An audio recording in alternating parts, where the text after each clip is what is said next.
Hello, thanks for tuning in again. My name's Ian Ellis and this video is going to show you how to mix red using two colours. What I mean by mixing red, mixing shades of red, how you can darken the red. And the colour I'm going to focus on is vermilion. And what is very important to remember is that when you darken the red, how does it look? A way of actually helping you with that is actually looking, see what happens when you mix vermilion with black and how's it, what's it look like. So, just a tiny bit of black,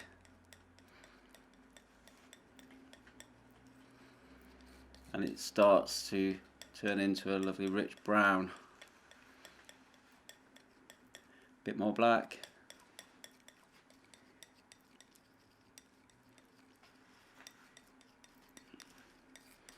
And it starts to, again, keep its richness, but it's a kind of coldness to the brown.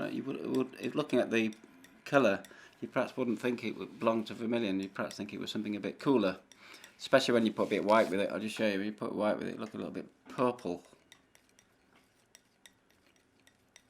a bit pinkish.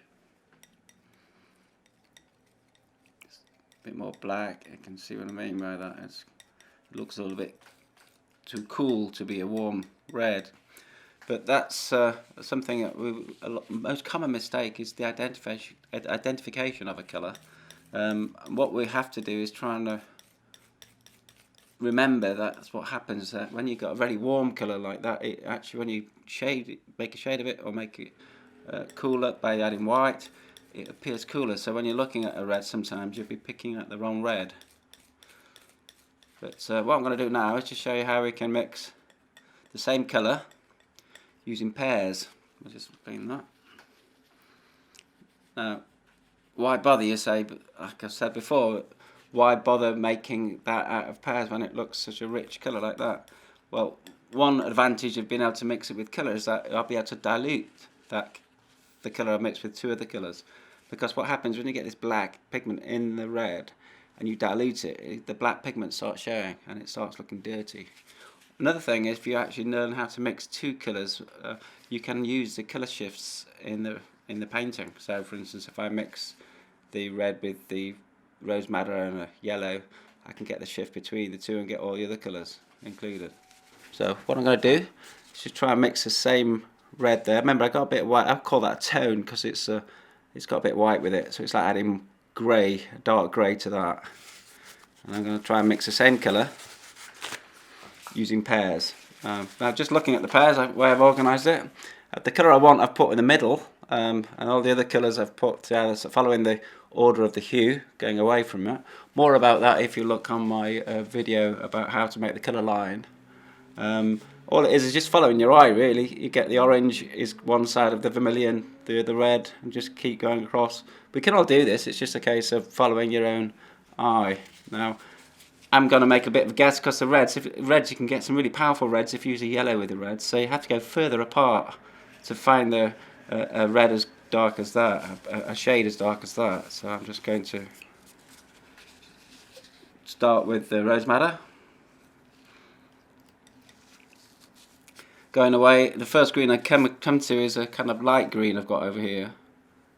I'm going to try that.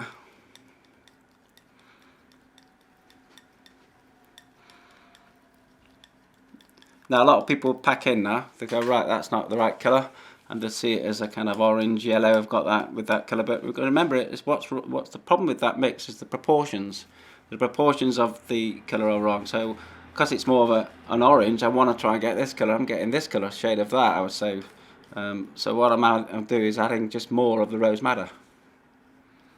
It just shifts over towards the red, and it's just using your eye. I mean, to me that still looks like that's like an orange.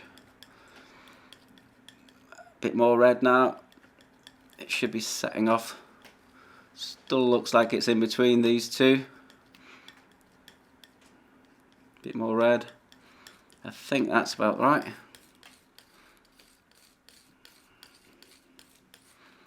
Just what I'm doing when I scrape it, when you first mix a colour, it leaves a kind of the colour you first mix stained on the paper or the glass I'm using here. So if I move it, I can then just see what kind of colour it is by just looking through it. Still think it's a little bit too orange, so I'm just going to put a little bit more of a cool red in there.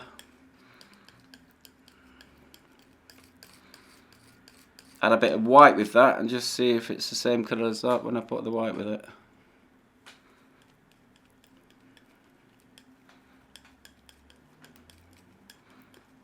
Just a little bit more of this red, pull it across.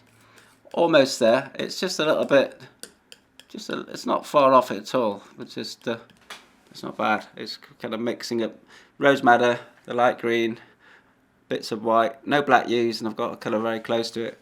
Just to make it closer, I think perhaps if I use the magenta and the same colour, I'd perhaps get a closer colour. Slightly, I think it's slightly too rich. It needs to be a bit. So if I will go a little bit further away, I'm going to use the magenta and the light green.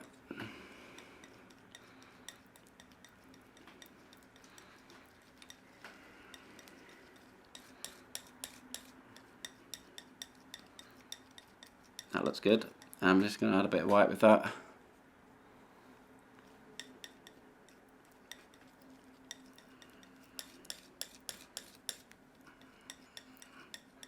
Yeah, that's very good. Yeah, just a little bit further away. So there's a little bit more blue in it, so it makes it a little bit darker.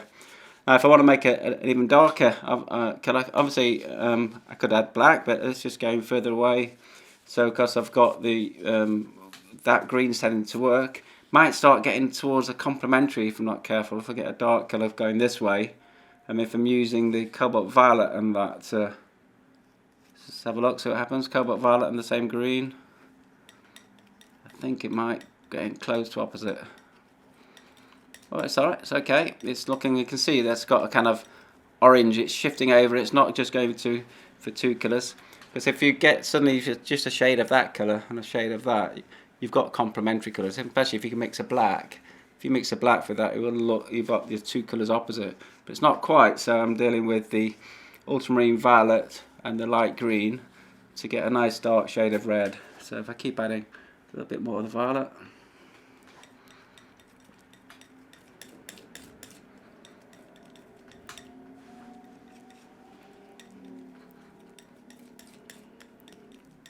It still looks to me like a shade of like an orange.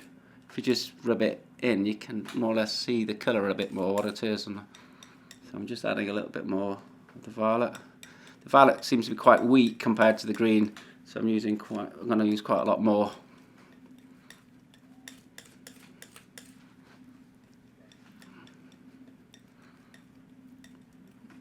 Now, I think that's getting very close to it.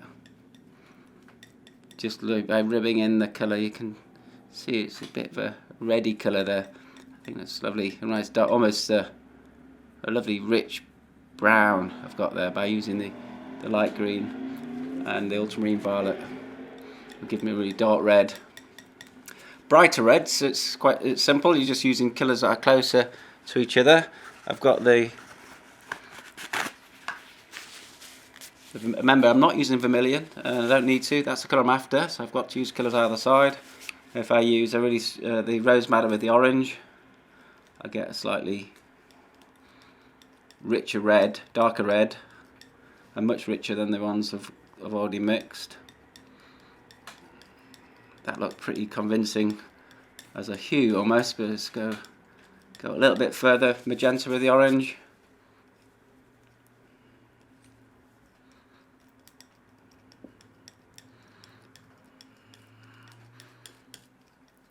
That looks more like a shade of that, so it's just a case of using more orange with it.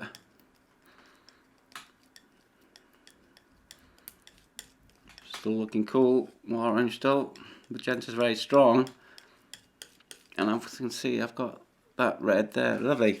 And so I'm getting this red gets a bit darker as it comes across, and then adding, as it gets dark again, I've got further away I get the really dark colour, and I get a really nice range of shades of vermilion coming down that angle there. Anyway, I hope you enjoyed that. See you again. Bye.